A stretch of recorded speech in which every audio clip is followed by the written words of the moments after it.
ஒமேகாவும் ஆதி அந்தமும் வந்தவரும் வருகிறவரும் ஆகிய இயேசு கிறிஸ்துவின் நாமத்தில் உங்கள் அனைவருக்கும் என் வாழ்த்துக்களை தெரிவித்துக் கொள்கிறேன்.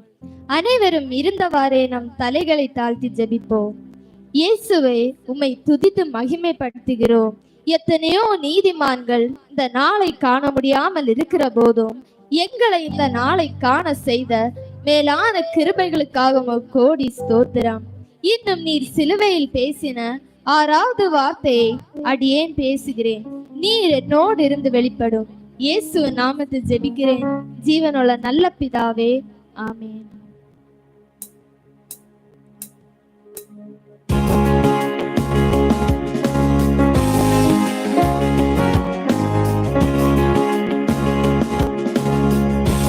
எல்லாமே முடிந்ததென்று என்னை பார்த்தீர்கள், இனி என்றும் எழும்புவதில்லை என்று சொல்லி நடந்தனர். எல்லாமே முடிந்ததென்று என்னை பார்த்தீர்கள், இனி என்றும் எழும்புவதில்லை என்று சொல்லி நடந்தனர்.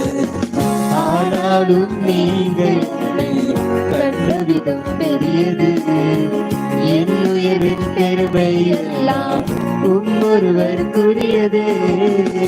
ஆனாலும் நீங்கள் கண்டவிடம் பெரியது, என்னுயிரின் பெருமை எல்லாம் ஒருவருக்குரியது. நீர் மட்டும் பெருகணும், நீர் மட்டும் பெருகணும், நீர் மட்டும் பெருகணும், நீர் மட்டும் இயேசுவே, நீர் மட்டும் பெருகணும், நீர் மட்டும் பெருகணும், நீர் மட்டும் பெருகணும், நீர் மட்டும் இயேசுவே. வாசிக்கலாம். யோவான் 19:30.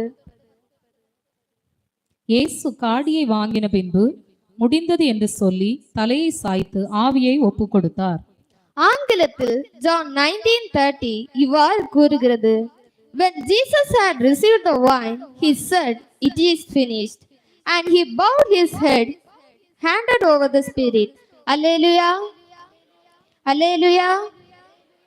இயேசு 6வது வார்த்தையாக முடிந்தது என்று கூறுகிறார். முடிந்தது என்ற வார்த்தையை பாசிட்டிவாகவும் எடுத்துக்கொள்ளலாம், அதை ஒரு நெகட்டிவாகவும் எடுத்துக்கொள்ளலாம். இயேசு என்னால் செய்து முடிக்கவில்லையே, அதற்கு முன்பாக எல்லாம் முடித்து விட்டதே என்று வருத்தப்படவில்லை. அவர் எந்த நோக்கத்தோடு இந்த உலகிற்கு அனுப்பப்பட்டாரோ அதை நிறைவேற்றி முடித்தார் என்ற நல்ல எண்ணத்தோடு முடிந்தது என்ற வார்த்தையை கூறுகிறார். அல்லேலூயா.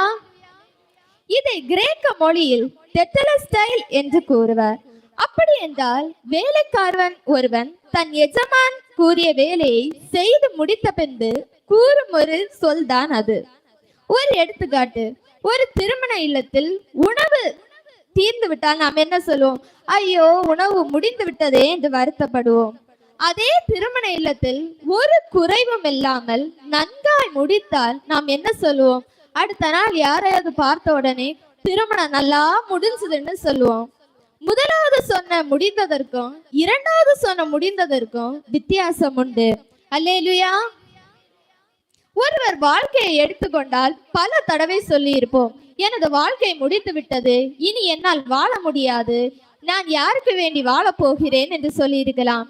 பல இந்த சபையில் இருக்கிற பலரை டாக்டர்கள் கூட சொல்லி இருக்கிறாங்க, உன் வாழ்க்கை முடிந்து விட்டது, நீ வாழ போவதே இல்லை, நீ அவ்வளவுதான் என்று சொல்லி இருக்கிறான். இல்லைன்னா யாராவது உங்களை சொல்லி இருக்கலாம், இவன் வாழ்க்கை முடிந்து விட்டது, இவன் இனி வாழவே மாட்டான், இவ குடும்பம் அவ்வளவுதான், இவ பிள்ளைகள் அவ்வளவுதான் என்று சொல்லி இருக்கலாம். அந்த நேரத்திலையும் இயேசு சிலுவையில் சிந்தின இரத்தத்தை கொண்டு நம்மை பலப்படுத்தி இந்நாள் மட்டும் நடத்தின கிருபைகளுக்காக எல்லாரும் ஒரு அல்லேலூயா சொல்லுங்க ஏசப்பாவுக்கு. எதையெல்லாம் முடித்தா தெரியுமா என்று சில காரியங்களை தெரிந்து கொள்ள இருக்கிறோம். முதலாவதாக இயேசுவை குறித்த வேத வாக்கியங்கள், தீர்க்க தரிசனங்கள் நிறைவேற்றி முடிந்தது. அதற்கு ஆதாரமாக ஏசாயா 7:14 வாசிக்கலாம். ஆண்டவர் தாமே உங்களுக்கு ஒரு அடையாளத்தை கொடுப்பார், இதோ ஒரு கன்னிகை கர்ப்பவதியாகி ஒரு குமாரனை பெறுவாள், அவருக்கு இம்மானுவேல் என்று பெயரிடுவாள். ஒரு கன்னிகை கர்ப்பவதியாகி குமாரனை பெறுவாள், அவருக்கு இம்மானுவேல் என்று பெயரிடுவான் என்று ஏசாயாவால் தீர்க்க தரிசனம் சொல்லப்பட்டது. மத்தேயு 1:16 வாசிக்கலாம்.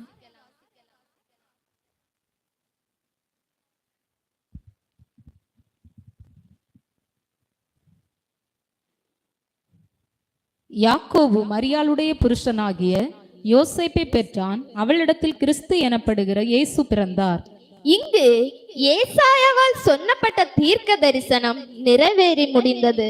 அல்லேலூயா, அல்லேலூயா. அடுத்ததாக மீகா 5:2 வாசிக்கலாம்.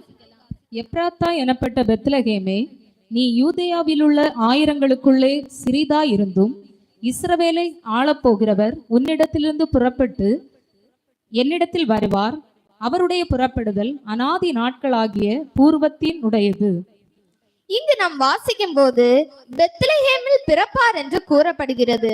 மத்தேயு 2:1 வாசிக்கும் போது யூதேயாவில் உள்ள பெத்லஹேமிலே இயேசு பிறந்தார் என்று சொல்லப்படுகிறது. அந்த தீர்க்க தரிசனம், இயேசுவை குறித்த பிறப்பின் உள்ள தீர்க்க தரிசனமும் இங்கு நிறைவேறி முடிந்தது. அல்லேலூயா, அல்லேலூயா. அடுத்ததாக லூக்கா 24:44 வாசிக்கலாம். அவர்களை நோக்கி, மோசேயின் நியாய பிரமாணத்திலும் தீர்க்க தரிசிகளின் ஆகமங்களிலும் சங்கீதங்களிலும் என்னை குறித்து எழுதி இருக்கிறவைகள் எல்லாம் நிறைவேற வேண்டியதென்று நான் உங்களோடு இருந்தபோது உங்களுக்கு சொல்லி கொண்டு வந்த விசேஷங்கள் இவைகளே என்றார். மோசேயாலும் தீர்க்க தரிசிகளாலும் சங்கீதங்களாலும் என்னை குறித்து சொல்லப்பட்டவை நிறைவேற வேண்டியதா இருந்தது, அது இப்போது நிறைவேறி முடித்தது என்று இயேசு சொல்கிறார். அல்லேலூயா. இரண்டாவதாக நாம் பார்ப்போமானால், பிதா கொடுத்த வேலையை அவர் செய்து முடித்தார். அதற்கு ஆதாரமாக லூக்கா 24:46-47 வாசிக்க கேட்போம். எழுதியிருக்கிறபடி கிறிஸ்து பாடுபடவும் 3ஆம் நாளில் மரித்தோரிலிருந்து எழுந்திருக்கவும் வேண்டியதாயிருந்தது. அன்றியும் மனம் திரும்புதலும் பாவ மன்னிப்பும் எருசலேம் தொடங்கி சகல தேசத்தாருக்கும் அவருடைய நாமத்தினாலே பிரசங்கிக்கப்படவும் வேண்டியது. இந்த பிதா இவருக்கு கொடுத்த ஒரு வேலை, பிரசங்கிக்கிற வேலை. அந்த வேலையும் அவர் சரியான காலத்தில் செய்து முடித்தார். பிதா இயேசுவுக்கு கொடுத்த வேலையும் இங்கு முடித்தார். வாசிக்கலாம். யோவான் 14:2. என் பிதாவின் வீட்டில் அநேக வாசஸ்தலங்கள் உண்டு. அப்படி இல்லாதிருந்தால் நான் உங்களுக்கு சொல்லி இருப்பேன். ஒரு ஸ்தலத்தை உங்களுக்காக ஆயத்தம் பண்ண போகிறேன். அங்கு அவர் பிதா கொடுத்த வேலையை முடித்ததனால் இவ்வாறு கூறுகிறார். யோவான் 17:4 வாசிக்கும் போது அவர் அழகாக கூறுகிறார், பூமியிலே நான் உன்னை மகிமைப்படுத்தினேன், நான் செய்யும்படி நீர் எனக்கு நியமித்த கிரியைகளை செய்து முடித்தேன் என்று கூறுகிறார். அல்லேலூயா, அல்லேலூயா. மூன்றாவதாக அவருடைய சரீர பிரகாரமான பாடுகள் முடிந்தது.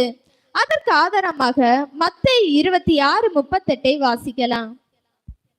அப்பொழுது அவர், என் ஆத்துமா மரணத்துக்கு ஏதுவான துக்கம் கொண்டிருக்கிறது, நீங்கள் இங்கே தங்கி என்னோட கூட விழித்திருங்கள் என்று சொல்லி, அங்கு அவருடைய ஆத்துமாவை குறித்து ஒரு துக்கம் கூறப்படுகிறது.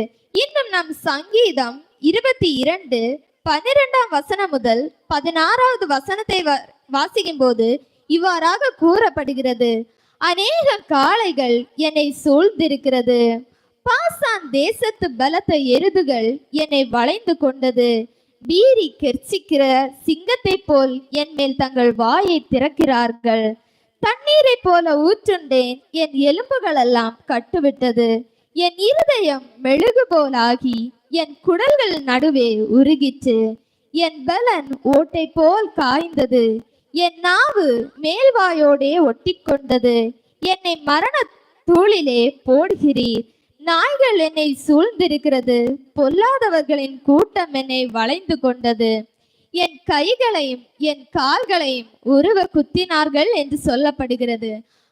பிதாவின் கைகளில் ஆவியை ஒப்புவித்த போது அவருடைய சரீர பாடுகள் எல்லாம் முடிவடைந்து விட்டது. இனி ஒருபோதும் ஒருவனும் அவரை வேதனைப்படுத்துவதில்லை. மாம்சத்தில் அனுபவித்த அத்தனை வேதைகளை முடிந்தன, அப்பாடா என்ற வெற்றி பெருமூச்சே முடிந்தது என்ற வார்த்தையாகும். இன்னும் நாம் பார்ப்போமானால் சாத்தானின் மேல் அவர் வெற்றி பெற்று முடித்தார். சிலுவை பாடுகள் குறித்த தீர்க்க தரிசனங்கள் பற்றிய சில காரியங்களை அவர் நிறைவேற்றி முடித்தார். அல்லேலூயா, அல்லேலூயா. எத்தனையோ கஷ்டங்கள் வேதனைகள் பட்டு கொண்டிருக்கிற வேளையிலும் நமக்கு என்னெல்லாம் சொல்ல வேண்டுமோ அந்த காரியங்கள் எல்லாம் சொல்லி முடிந்த பிறகுதான் அவர் சொல்லுகிறார், முடிந்தது. அவர் அந்த வேளையிலும் தாமதம் செய்யவில்லை. நாம் என்ன செய்ய வேண்டுமோ, மன்னிக்க வேண்டும், ரட்சிக்கப்பட வேண்டும், இன்னும் அன்பு செலுத்த வேண்டும் என பல காரியங்களை நமக்கு சொன்ன பிறகு அவர் முடிந்தது என்ற வார்த்தையை சொல்லுகிறான். ஆனால் நாம் இன்று எப்படி காணப்படுகிறோம்? நமக்கு நம் எஜமான் தந்த வேலையை செய்து முடித்துள்ளோமோ? இல்லை. பிறருக்கு சுவிசேஷம் சொல்லுதல் என்ற வேலையை கூட இந்நாள் வரை செய்யாமல் இருக்கிறோம். நமக்காக சிலுவையில் அடிக்கப்பட்ட இயேசு நம்மேல் கொண்டுள்ள தீர்க்க தரிசனங்களை நாம் நிறைவேற்ற வேண்டும். தேவன் தாமே இந்த வார்த்தையின் மூலம் நாம் ஒவ்வொருவரையும் ஆசீர்வதிப்பாராக. ஆமீன்.